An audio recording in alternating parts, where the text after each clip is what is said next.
All right, so we're back at it. This time, starting a new DCS Liberation Campaign in Georgia. USA has been asked by the Georgian, I don't know how you'd say that, by Georgia to help them get rid of the Russians trying to invade their country, I guess, in this scenario. So we're going to play the US circa 2005 against the 1990s Russians who are invading Georgia. So up here we got Russia, and down here we got Georgia, and then further south is Turkey, but not really involved in this at this point in time. So yeah, so that's what's happening. I'm gonna try the full map version this time because the last DCS Liberation campaign I played, it kind of petered out at the end there. Like the enemy wasn't really getting any money or anything to really do anything. So we really just there was no enemy cap for half the mission. So I figured if we do the full map, we might have more of a challenge. The downside is my computer is not a monster. It's nothing to shake a stick at, but it's not a monster. I'm thinking my processor needs to be upped. But to help with that, I turned on some calling zones. So anything inside the green circles will be rendered in the DCS mission editor, and everything outside the circles will not. So I'm not really sure how that's going to play for realism, but it won't be really realistic if I'm getting 1 frame per second the whole time we're playing either. So kind of trade off there. But so I got a mission queued up here. Again, it's USA versus Russia. It's winter time, so there'll be snow on the ground this time. We're out of the desert from the last mission. And interestingly enough, I did update my DCS Liberation campaign to the current version as of end of March 2021. It's version 243, and looks like some pretty cool things with the update. I'm really loving that they're continuing to update this. It's really cool. So we'll kind of go over some of that. For the settings, I went through and I set the skill level to excellent for everyone. Income multiplier set to just 1. I did make sure man pads were on the front lines. I was going to check no night missions, but I figured why not? We'll see if it's too dark and all you're just looking at is a HUD the whole time. Maybe that'll be boring and I'll turn that off, but just kind of mix it up a little bit, I guess. For in-game labels, always off, and map visibility options, allies only. I was thinking about switching that to Fog of War, but allies only is fine, I guess. And for campaign management, none of this stuff is automated. For the mission generation, I do have the super carrier module, so we'll have people on the deck telling us where to go to launch and stuff like that. So that might be kind of cool or redundant after a while. Objective markers are displayed. Never delay player flights because I want to go when I want to go. And let's see some of the other stuff I changed. Smoke visual effects on the front line. That's just for frames per second helping. I think it looks really, really cool, but it also is more things for my processor to render. SAM starts in red alert mode. I was thinking of turning that off, but like my thought process was everyone here knows we're at war or in a conflict, so I figured why not. Artillery strikes, I don't think that's really going to come into play here. There's no really naval units here, but sure. And then moving ground units, I obviously want them to move. I might have to check that off if frames per second is still glitchy. Generate infantry squads along vehicles is turned off just for FPS. Include destroyed unit carcasses, no need.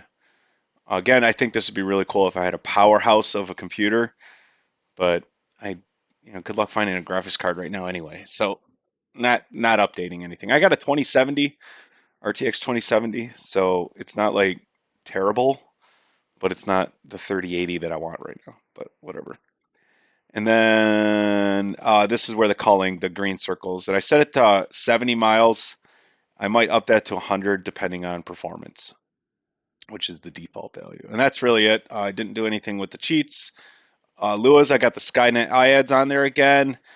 Auto lasing on JTAC, and I don't know what EWRS is, so we're just going to turn it on. Early warning radar system, but I'm not really sure what that really, how that affects the DCS Liberation. And then, ooh, no smoke for JTAC. That, like, wherever they're lasing, there's red smoke wherever they're lasing, so you can quickly identify where it is. I think it's BS. And then basically create IADs for red and blue, not just one of the two coalitions. So what I might do is turn it off for blue again if it's screwy or anything, but that's it. So with the calling zones off, we can see, oops, we can see what we're dealing with here. We have two fronts this time. So that'll be a little bit different and interesting. We do get a $2 billion starting budget, so that will help with the two front issue, I think. So maybe 100 billion on um, each offensive. Well, maybe I don't know. We'll figure out how I'm going to spend the money. I have really no idea at this point. Buy some planes, buy some ground units, fly some missions is kind of really where I'm going with this. But yeah, so we have from what is this base? Kutasi. From Kutasi, we got a frontline objective going to Vaziani. So not a lot of air issues going on here. Some air threats here. So we might have that be a army offensive because we need to concentrate over here. We got two S-300 sites over here to deal with. We saw how well that went in the last mission, and then a bunch of other spatterings of SAMs along the coastline here. So I figured I do fly a F-18 Hornet. I don't have any other modules or any stick time on any other modules. I only know how to fly the Hornet. So I figured I'd be taking off from the George Washington anyway, and that would so we'll probably do the coastline, and then when we turn in here, maybe if we have captured Vizani by that point, maybe I'll start taking off from land bases like I did in the last campaign. So that's kind of the overview of what we're dealing with here. I figured for this video, I give you the overview, do our turn 0, and go from there for this video, and then turn 1 we'll do the next video with a mission briefing and actual flight. So with that being said, we got to spend $2 billion for turn 0. So the way I look at this is like a board game, and you haven't started yet. This is just we set up the board, and you got $2 billion to pick what units you want. That's kind of I don't know. I'm a huge board game fan, so this is kind of how I look at it anyway. Except I play the turns on a video game. It's kind of neat. Really enjoying this. Whoever's doing this, thank you. I should probably throw some credit out there for them. I might do that in the next video, just to send the link out for anyone else. The DCS Liberation Campaign. You Google it and you'll find it. There's a GitHub site that you go to get it. It's fantastic. Can't say enough about it. But all right, so yeah, let's start with me because I'm the most important. We got the George Washington CVN 73. We can actually move these now, which is kind of cool. We can only up to a certain distance, I guess. Makes sense. All right, so we got this big S-300 site here we got to deal with. So we're going to start moving the George Washington in a more desirable location for me to take off in. We'll probably come in on the next turn, coming over here. But not so close where it'll give me time to take off, get some altitude, get everything configured, and start going after stuff. What I like about this map too is there's a lot of mountainous ranges here, so we might be able to dodge some missiles through the mountains, which would be kind of cool. And we have our LHA for our Harriers. We'll move that down here as well. So with that, let's spend some money. So for the George Washington, let's get 4 Hornets to start, and maybe 4 Tomcats. They got the Phoenix missiles. um, which long-range radar missiles, which is kind of cool. They might really come in handy because I have no idea what I'm going to be up against cap related. So, and then, oh, one of the things with the update is this is really kind of cool. You click on that and it tells you a little bit what the Hornet does, but more importantly, what missions in game you can take. You know, barrier cap, escort, intercept, fighter sweep, what target cap is target cap, uh, CAS, BAI, battlefield, air intercept, interdiction, air interdiction, and then bombing of aircraft that are not flying, seed, dead, anti-ship, OCA, runway. So like bombing of runways, which is really kind of cool. I have some plans for that. I thought that was kind of neat, and then strike missions. So that's kind of neat. So like if you don't know like what should we be using the Harrier for, you click on it and it says they're really good at CAS, BAI, which are basically the same thing. We're really going to be just doing CAS. We're not going to be doing uh, battlefield air interdictions. It's basically a CAS mission where friendly forces are not close, but the front line they're always going to be close. So it's not. So yeah, a lot of air to ground stuff for this. Not a lot of air to air, which makes sense. Yeah. So like I don't know what is a UH-1H Iroquois. Boom, there it is. It's kind of cool because there was a lot of in the last video. I don't even know what this is. I'll buy some of these, you know. So that's probably good for the CVN, and then for the LHA, let's get some Harriers. Night attack. Whoa, wait, what's the difference? Oh, okay, it's the same. All right, just Harriers.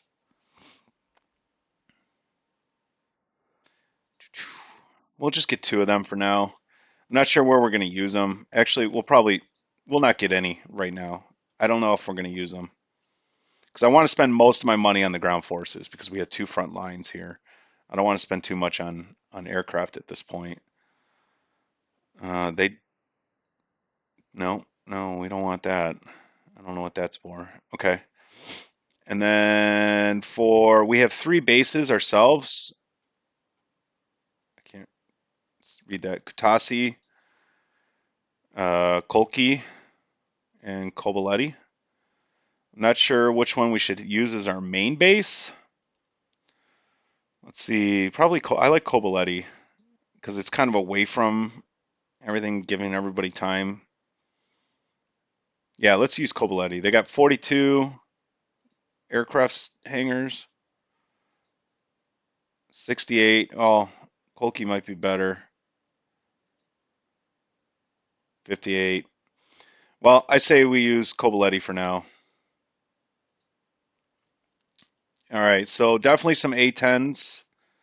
They got Suite 3s and Suite 7s. No description on the aircraft yet. I'm not sure what the difference is. Assuming Suite 7's more current and better because it's $2 million more. I think we're using the Suite 3s last time.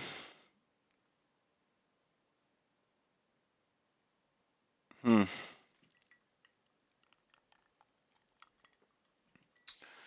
Yeah, let's just do the $2 million less. We'll get four of these guys because they rocked on air to ground.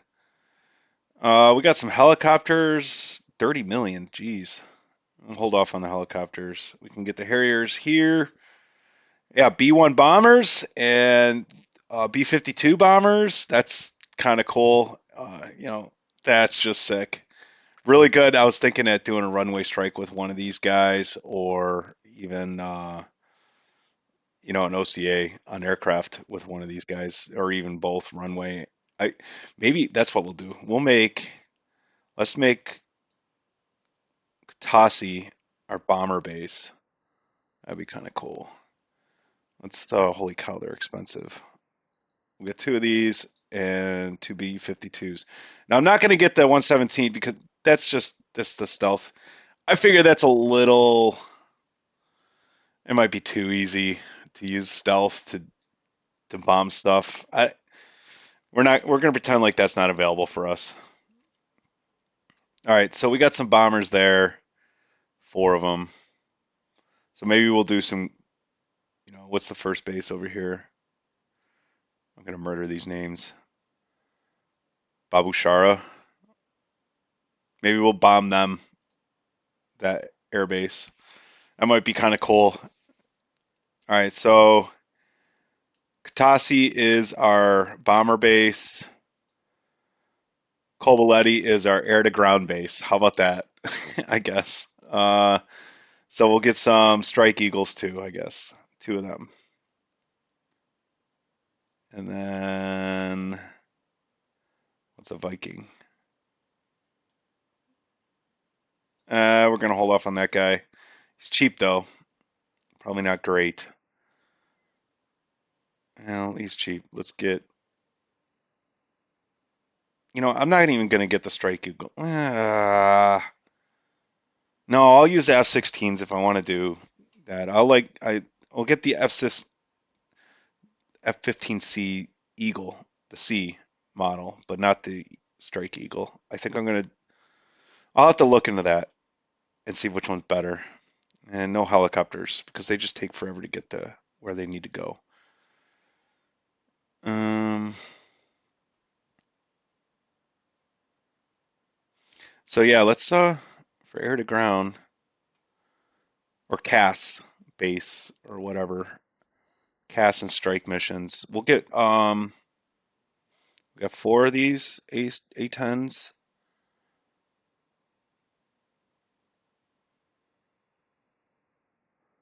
Let's get 4 more. You know what? We'll get those other CAS guys. Is it the Viking? Yeah, we'll get 4 of these because they're a little cheaper. Okay. All right. Cool. All right, and then for air to air, F-16s for sure. 22, and then the 16 is 20. All right, so we'll get 4 F-16s and 4 Eagles, Sea Eagles. All right, which gives us about 1.3 billion for ground forces. So let's look here. We got a front line to Arbushara. Yeah, oh yeah, we're going aggressive on them, and we're going to go. Can we just do 2 of each?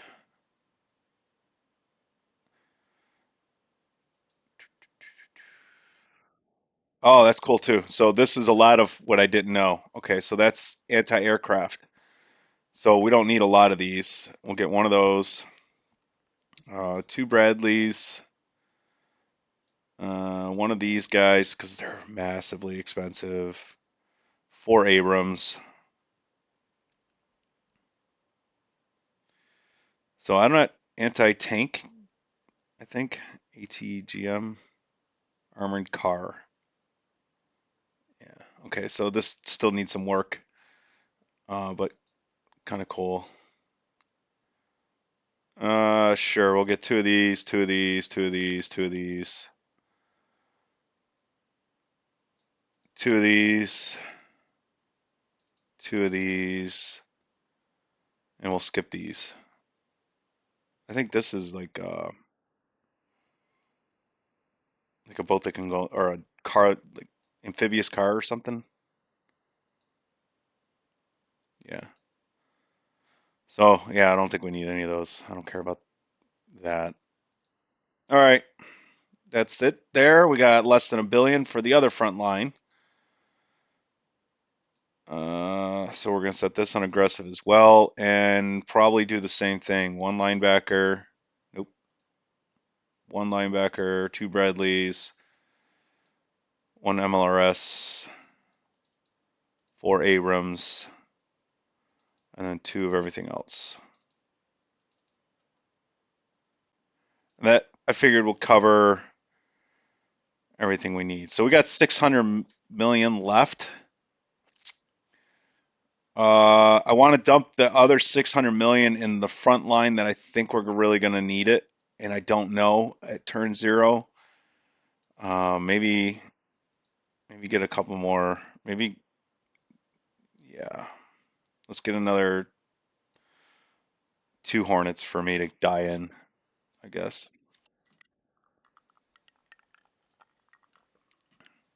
All right, and then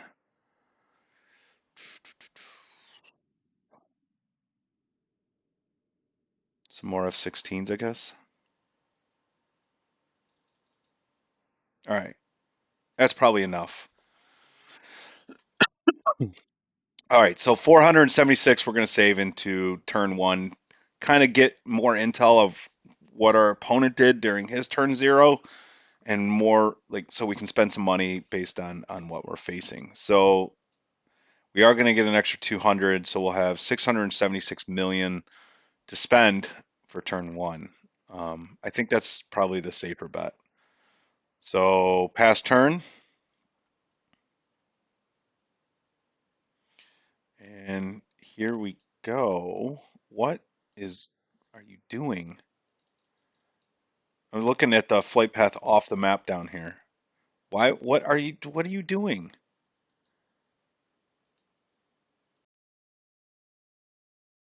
A bar cap? That. All right, delete. Okay. Interesting. All right, so now we're gonna move for our first turn. We're gonna move this guy kind of closer to shore over here.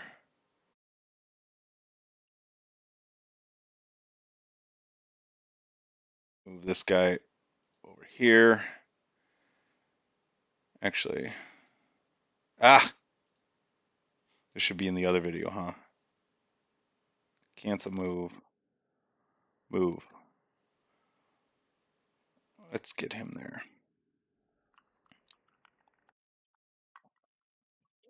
All right, well, let's at least look at the intel. All right, so this is kind of, I think this is a little bit different than they had in the last campaign, Liberation Campaign. You can look at, and or I just missed it, or I covered it and forgot about it. But in the air forces and ground forces here, we can see what we're up against here. So from Baba Shara, this is what their ground forces are looking like. So they have 22 ground forces. That's a lot. Their main thing is a BM-27, which I don't even know what that is. And I don't think that question mark really works, so that's fine. Versus our intel, nope. We have 20 ground units. So we need a little bit more here. But now that we know what we're up against with the intel here, we can probably pick out better. Oh, that's 22 total for all both front lines. But whatever a BM-27 is, we'll figure out what that is, and then figure out what we need more of to take those out. So like Estrella, that's air defense, I believe. Um, I don't know what any of the other stuff is. So maybe I'll take a screenshot of this and then look up what our enemy units are. It's always good to know, right? And then down here, we don't really have a lot going on. I think we're probably good on the frontline purchases. I think we're going to make some progress for turn 1 here. The problem is I think the turn 1, the front line is going to be within the start getting into the zone here, so close air support won't be able to help. Over here, we can. So I think that's it for this video. We'll go ahead and end it here. So just a turn 0, kind of boring one, but ultimately back at it. And I noticed, I say that quite often, we're back at it, but whatever. Everyone's got a catchphrase, I guess. So yeah, I think that's probably good for this video. We'll get another video going here, and so they're 2 separate videos. And turn 1's planning and Oscar Mike. All right, and I can't remember how I a shortcut key to stop recording. So now I'll say bye and hit the button.